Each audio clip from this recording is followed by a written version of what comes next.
Parashat Noach. Genesis chapter 6 verse 9 to chapter 11 verse 32. Chapter 6 verse 9.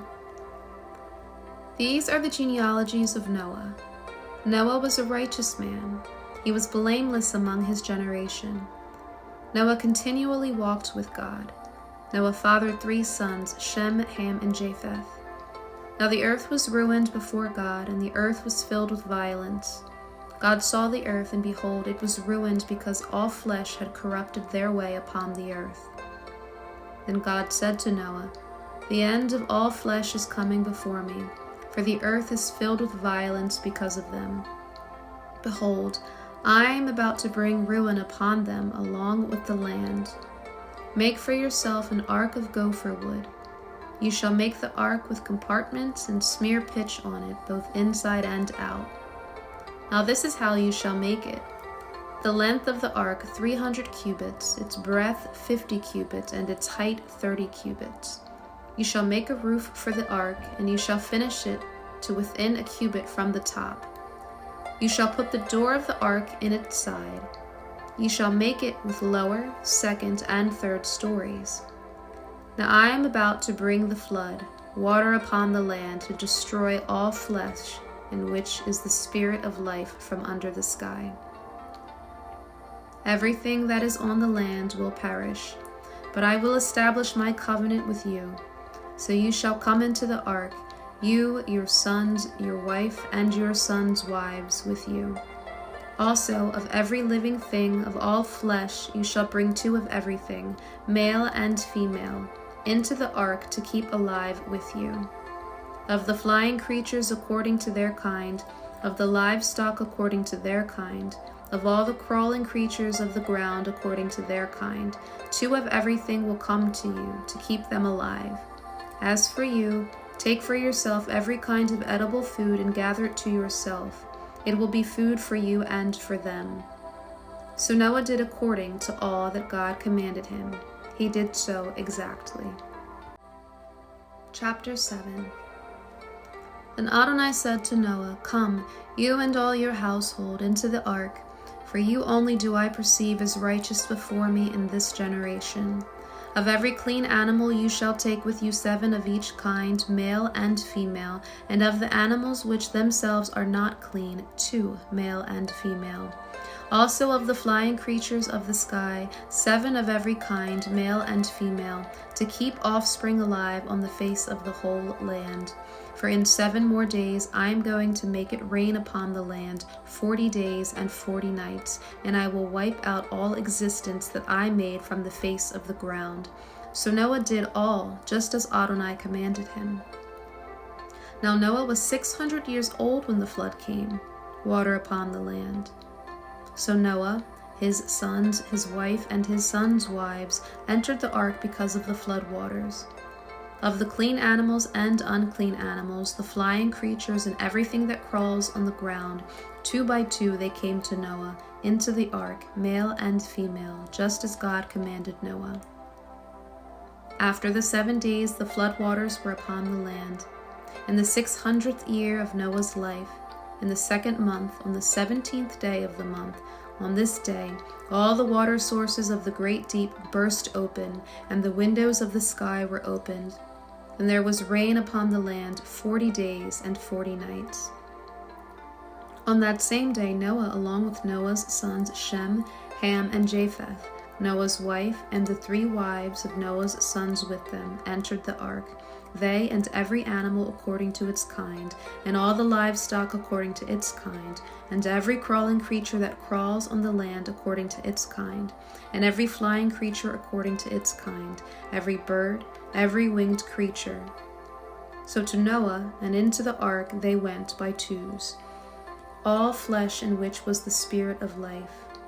Those that came in, male and female, of all flesh, came just as God commanded him. Then Adonai shut him in. The flood was 40 days upon the land, and the waters increased and lifted the ark, so that it rose above the land. The waters overpowered and became very mighty over the land, and the ark drifted on the surface of the water. The waters completely overpowered the land, so that all the high mountains beneath the entire sky were covered. The waters rose 15 cubits higher as the mountains were covered. All flesh perished, those that crawl on the land, the flying creatures, livestock, wild animals, all creatures that swarm upon the land, and all humankind. Everything that had the breath of the Spirit of life in its nostrils, everything on dry land, died. So he wiped out all existence that was upon the surface of the ground, everything from people to livestock, to crawling creatures and to flying creatures of the sky. They were wiped out off the land. Only Noah and those with him in the ark survived. The waters overpowered the land for 150 days. Chapter 8. Then God remembered Noah and all the wild animals and all the livestock that were with him in the ark. So God caused a wind to pass over the land, and the water subsided. Also the sources of the deep and the windows of the skies were closed up, and the rain from the sky was held back. The waters kept receding gradually from upon the land, and the waters decreased by the end of 150 days.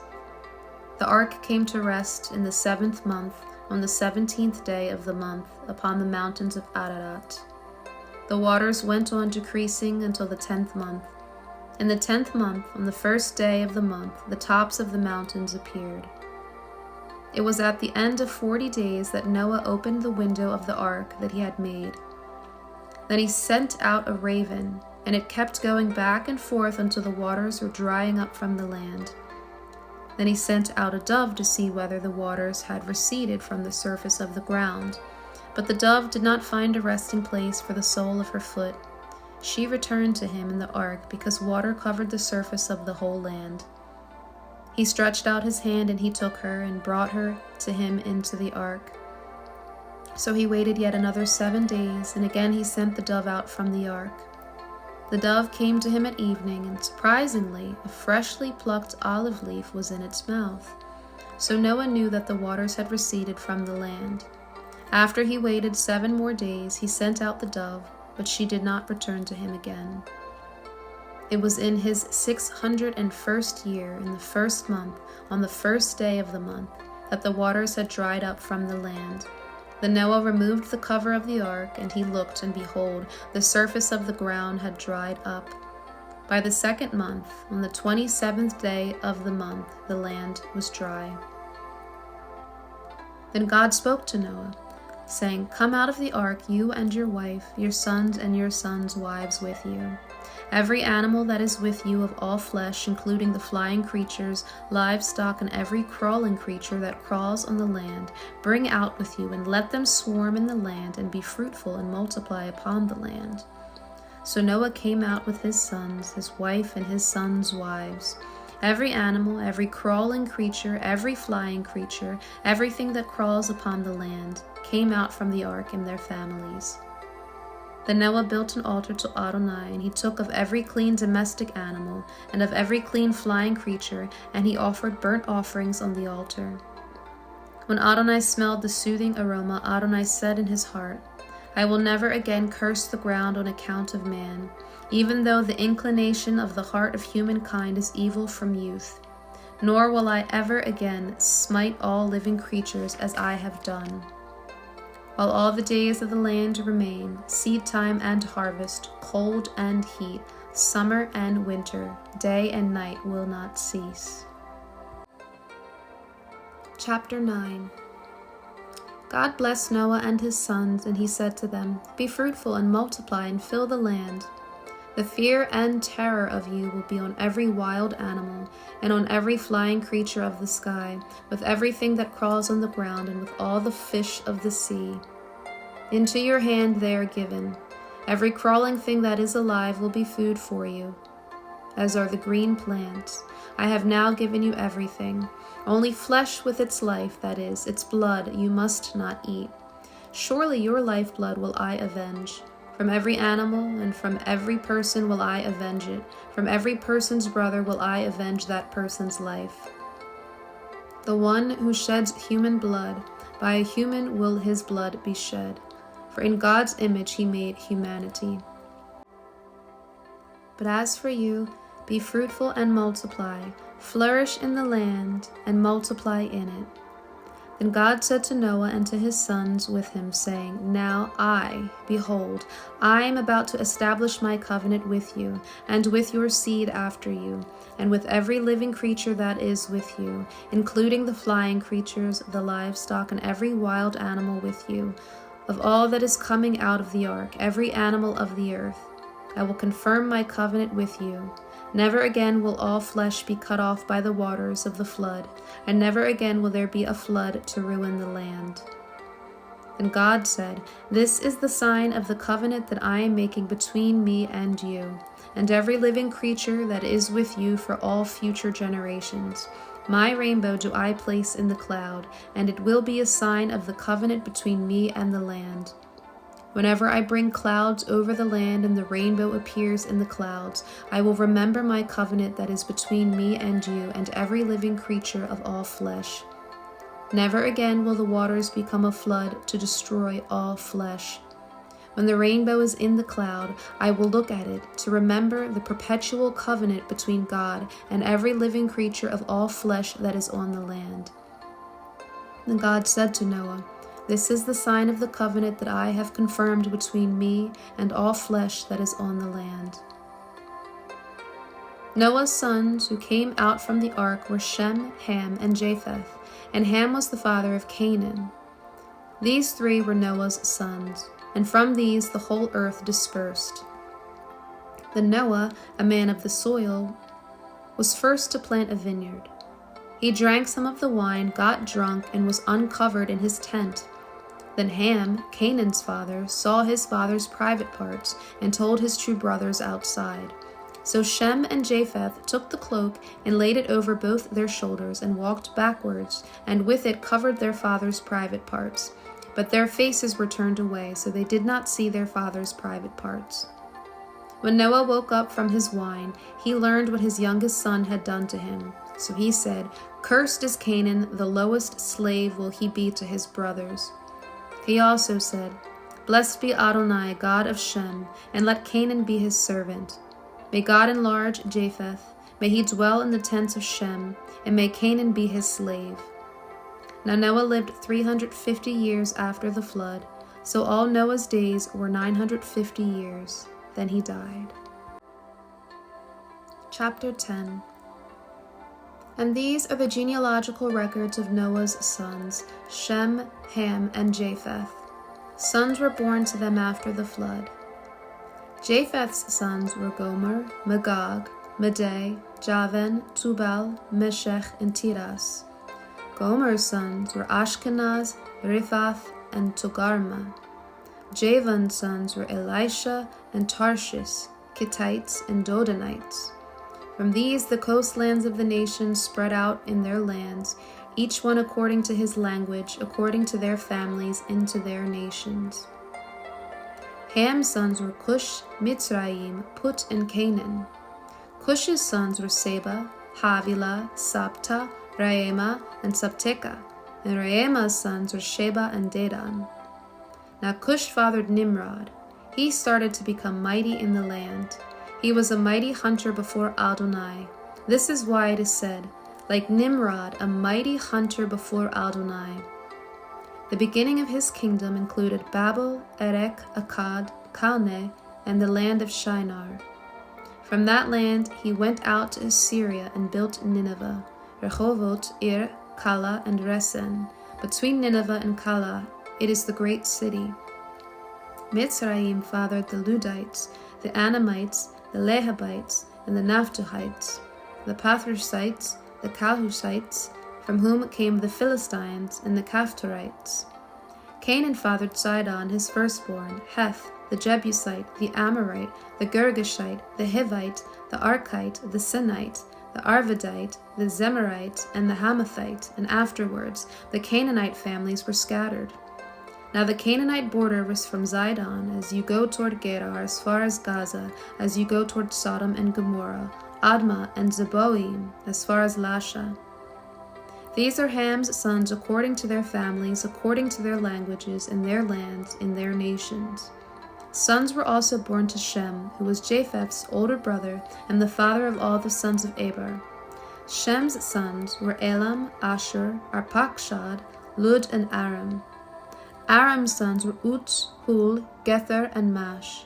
Arpachshad fathered Shelah, and Shelah fathered Eber. 2 sons were born to Eber.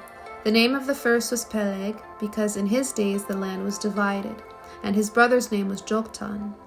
Joktan fathered Elmodad, Sheleph, Hazarmetheth, Jerah, Hodaram, Utsal, Tikla, Obal, Abimael, Sheba, Ophir, Havilah, and Jobab. All of these are Joktan's sons.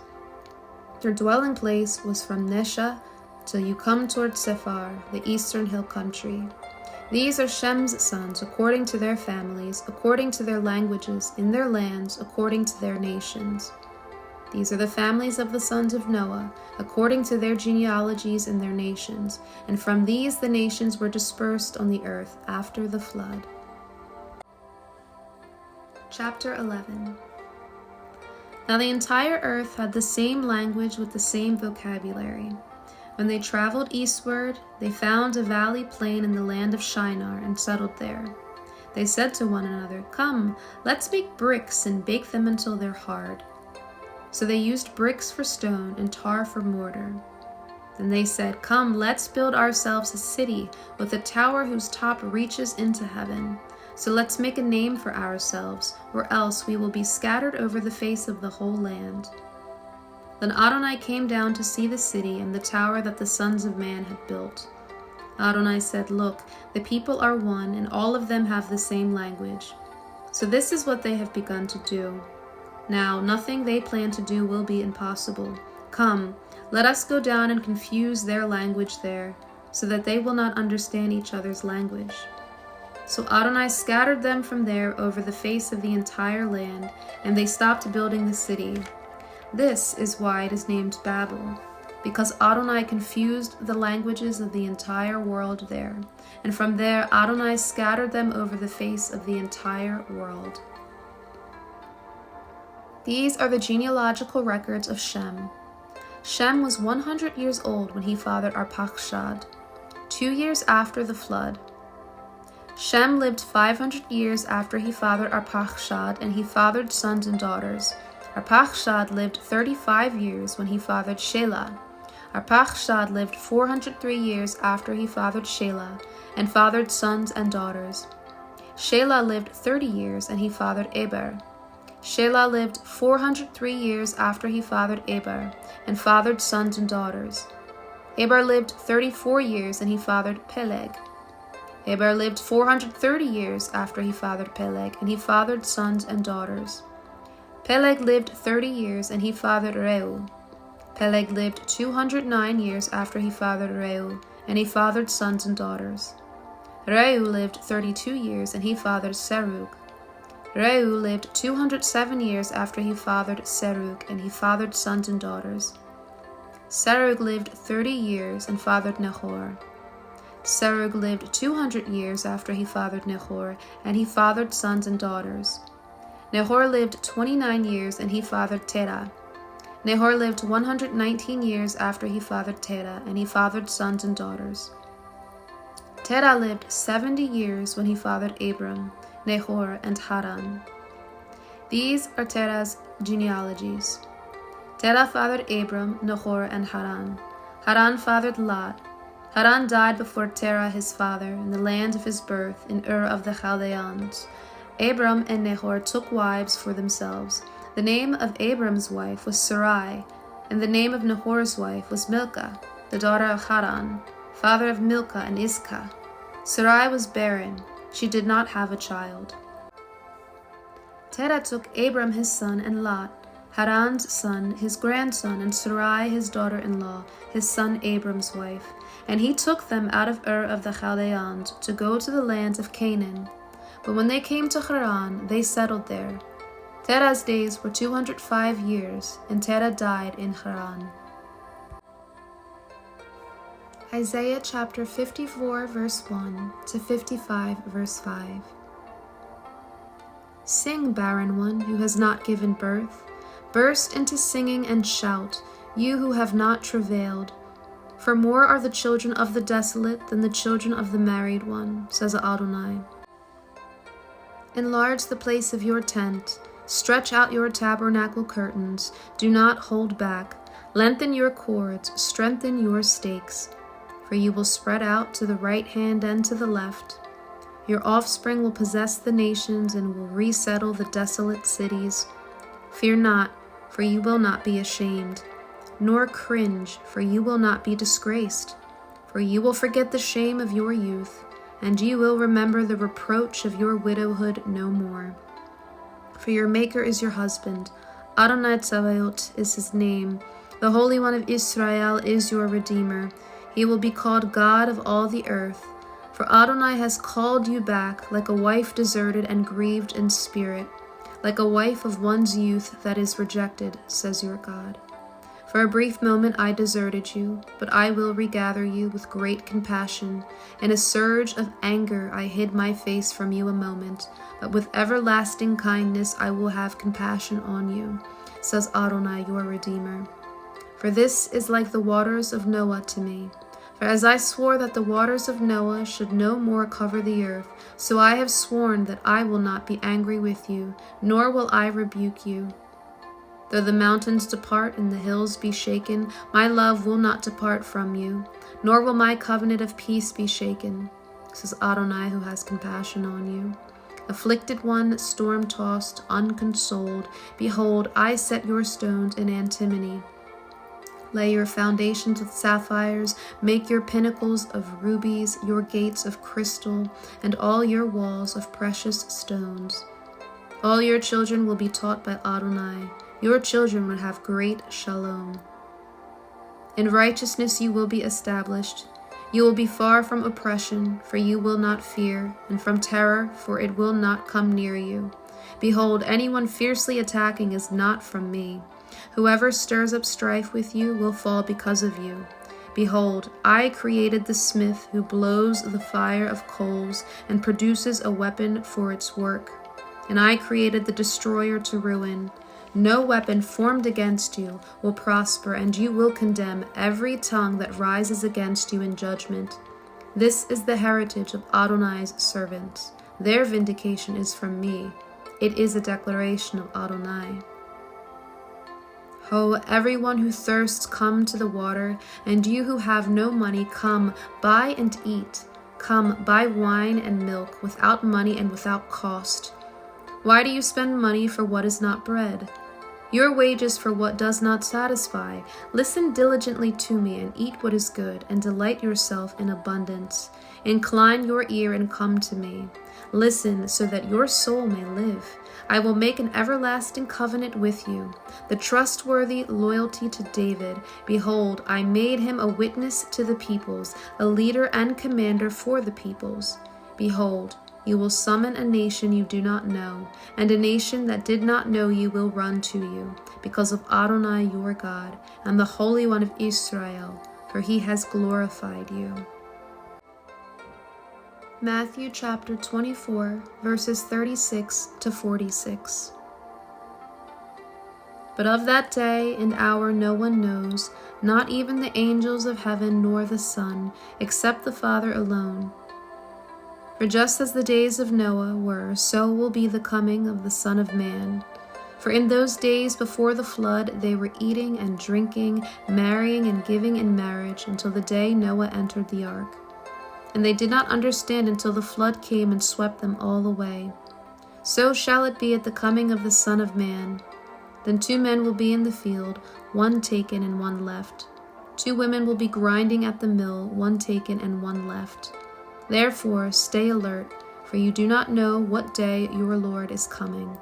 But know this, that if the master of the house had known what time the thief was coming, he would have kept watch and not let his house be broken into. So you also must be ready, for the Son of Man is coming at an hour you do not expect.